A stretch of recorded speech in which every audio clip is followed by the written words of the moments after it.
হ্যাঁ, তোমার ঠিকই ধরেছো। আমি আবারও চলে এসেছি ঘুম চোখ নিয়ে। যেহেতু সকালবেলা পড়ানো ছিল তাই একটু তাড়াতাড়ি উঠেছিলাম।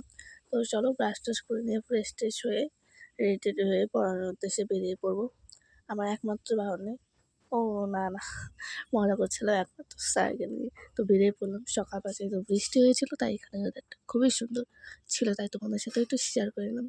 তো পড়ে-টরে নিয়ে বাড়িতেও চলে এলাম। বাড়িতে এসে একটা ম্যাজিক দেখে নিলাম। দেখো তোমরা সবাই। তারপর ম্যাজিক-ট্যাজিক দেখানো হয়ে গেলে এবার একটু খেতে বসে পড়লাম। আজকে যেহেতু ফাদার্স ডে ছিল তাই মটন হয়েছিল। মটন আর ভাত দিয়ে খেয়ে নিলাম। দেখো কত সুন্দর, খুবই টেস্টি হয়েছিল। এই মটনের রেসিপিটা আমার আগে দেওয়া আছে, তোমরা চাইলে দেখতে পারো। তারপর একটু বেরিয়ে পড়লাম। তোমাদেরকে একটা সুন্দর জিনিস দেখানোর জন্য, এই গরমের দিনের জন্য তো খুবই উপকারী। এই তো এই পুকুর, আমাদের বাড়ির সামনে এই পুকুরটি রয়েছে। আর এই দেখো কত সুন্দর ওয়েদারটা লাগছে, তাই তোমাদের সাথেও একটু শেয়ার করে নিয়েছিলাম। আমাদের এখানে এই চলছে, কখনো রোদ তো কখনো বৃষ্টি। দেখো একটু পরে কতটা রোদ, সকালবেলা বৃষ্টি হচ্ছিলো, দুপুরবেলা আবার রোদ উঠে গেছে। তো ওই যে এখন মাঝে একটু ঘুমিয়েছিলাম, তারপরে আবার বিকেলবেলা বেরোলাম।